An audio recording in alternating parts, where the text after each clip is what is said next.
Fashion is first and foremost a business, and the first day you start designing, you need a business plan.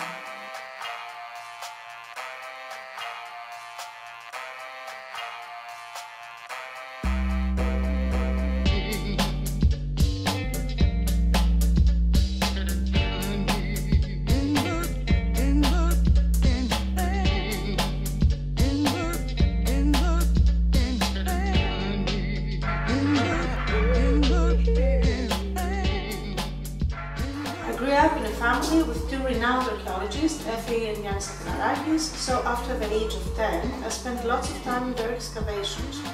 As you can imagine, I found myself surrounded with magnificent findings and designing some of them. So I ended up studying archaeology and took my PhD in the University of Heidelberg. I was always a very creative person, and that did lead me also in occupying myself seriously with painting. I believe that the combination of archaeology and painting led me to my true passion, jewelry design.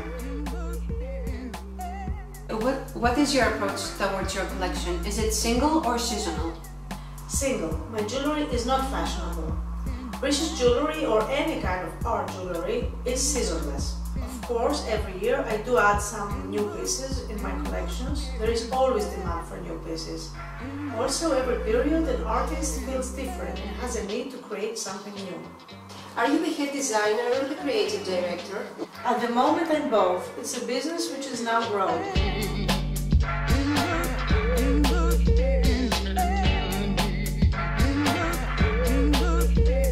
How hard was it to find the right team?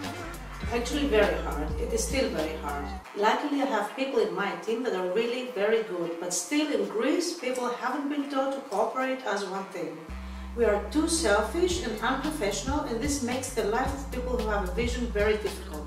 What is your attitude towards trends? Would you consider a different approach to target a broader audience and a broader market? As a designer, I'm not influenced by trends. I have my own stylistic beliefs that influence my designs. Of course, I'm interested in targeting both broader audience and market. Therefore, I'm enriching my current collections with pieces of fine jewelry using gold and diamonds with the perspective of approaching the Asian market. I'm also planning to create a new brand of affordable pieces, always using precious metals for a younger audience who admire my jewelry. Have you faced any challenges that you wish you were based in a great fashion capital instead of Greece?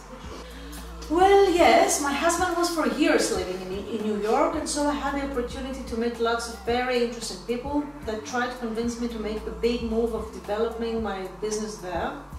I wish I could be based there, but at the moment, family considerations naturally hold me back. Do you think that ancient Greek-inspired fashions are becoming mainstream? Unfortunately, yes. For me, as an archaeologist, with most of my collections being inspired mainly by ancient Greek art, it's a little bit painful to see almost everywhere products labeled as ancient Greek inspirations just because it's fashionable. There I am proud to see that there are so many designers with such great ideas, and in that aspect I'm really impressed by the high aesthetics of the results. Still, I do not like the fact of commercializing the ancient Greek inspiration. Thus, I believe that the ancient Greek ethos starts getting abused. How hard is to be both creative and commercial with fine jewelry? It's very difficult. Actually, a designer should have on his side a partner who would take care of the commercial side. That's what I believe. Which could be more profitable for a new designer, a high-profile boutique or an e-commerce? What is your case? At the moment I have a showroom and work intensively as a wholesaler, only with high-end boutiques, galleries and museums.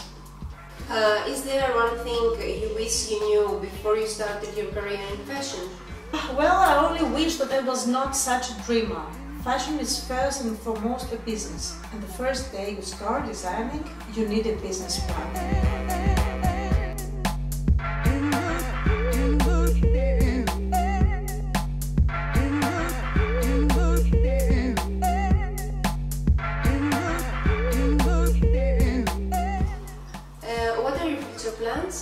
Apart from my showroom, in the near future, I'm planning alongside other Greek designers to open a jewelry store.